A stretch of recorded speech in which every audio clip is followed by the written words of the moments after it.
Opening very soft piano, slow reflective pace. Stand still for a moment. Breathe. Forget the world outside. Forget time. Forget expectations. You are alone in a quiet room. The lights are low. There is no phone in your hand, no noise, no one watching you. Just you and the mirror. The person standing in front of you has been with you your entire life. Through every smile you showed the world, and every tear you hid in silence. Through every promise you made, and every promise you broke. Through every moment of courage and every moment of fear. Yet strangely, this is the person you avoid the most. We spend our lives trying to understand others, trying to impress others, trying to meet the expectations of others.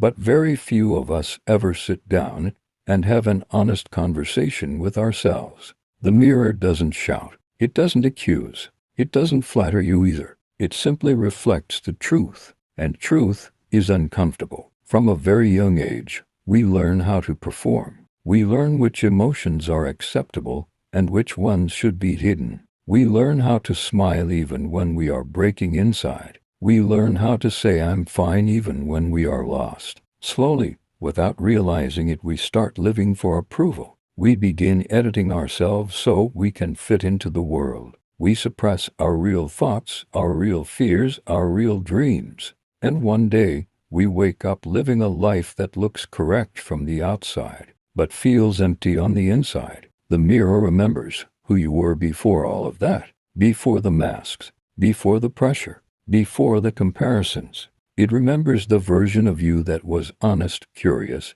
and unafraid to dream. And sometimes, late at night, when everything is quiet, the mirror asks a simple but painful question.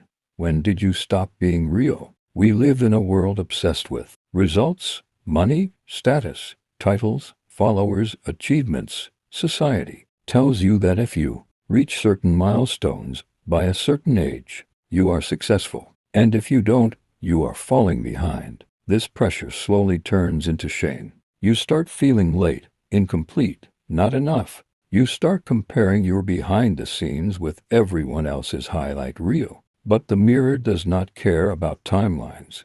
It does not care about comparisons. It only cares about one thing. Are you living in alignment with who you truly are? Many people spend their entire lives climbing ladders, only to realize at the end that the ladder was leaning against the wrong wall. They followed a path that looked impressive but felt hollow. The mirror sees the loneliness that success cannot fix, because loneliness is not about being alone. It is about being disconnected from yourself. You can be surrounded by people, loved by many, admired by many, and still feel deeply alone if you are not at peace with the person you see in the mirror. So, we distract ourselves. We stay busy. We scroll endlessly. We fill every moment with noise, because silence forces us to listen. And in silence the truth becomes loud. The mirror sees the excuses you make. It sees the promises you tell yourself you will start tomorrow. It sees the dreams you keep postponing.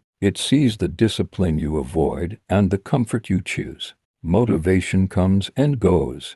Some days you feel inspired. Some days you don't. The mirror doesn't care about motivation. It cares about what you do on the days you don't feel like doing anything, because that is where character is built. In the small, unglamorous choices, in showing up when no one is watching, in staying consistent when there is no reward. Regret doesn't arrive all at once. It grows quietly. It whispers at night when your head hits the pillow. It sounds like I should have tried, or I knew better, or I wasted time. The mirror doesn't show you regret to punish you. It shows it to wake you up. As long as you are breathing, it is not too late. You still have the power to choose differently. One of the hardest truths the mirror will ever show you is this: your life is your responsibility, not your parents', not your circumstances, not society's. Yes, life can be unfair. Yes, you may have been hurt. Yes, you may have started with less. But blaming the world slowly takes away your power. The moment you take ownership, even of things that were not your fault, you take your power back. The mirror respects accountability, because accountability is freedom. It means you no longer wait to be saved. You become the person who saves yourself. Everyone has private battles, anxiety, self-doubt, fear of failure, fear of not being enough. The world sees your highlights, but the mirror sees your struggles. And still, it doesn't turn away from you. That should tell you something. You are stronger than you think. Self-esteem comes from words, compliments, validation.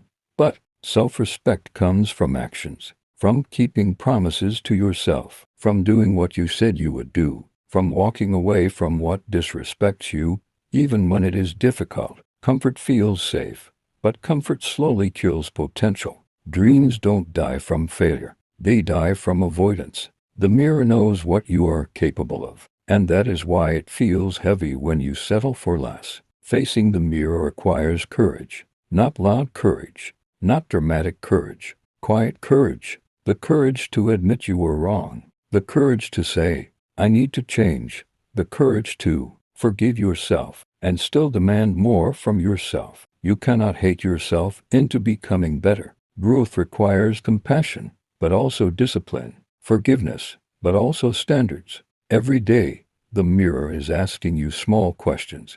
Did your actions match your values today?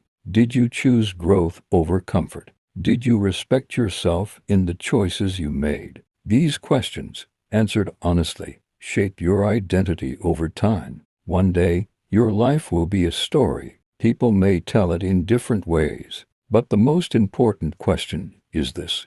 When you look back at your own life, will you respect the person you were? Tonight, when you stand in front of the mirror, don't ask what the world thinks of you. Ask something far more important. Are you becoming someone you can live with? Because when the noise is gone, when the applause fades, when you are alone with your reflection, only one thing matters. Can you look yourself in the eyes and say, I lived honestly, I tried, I did not betray myself? If you can do that, you have already won. This is the power of the man in the mirror.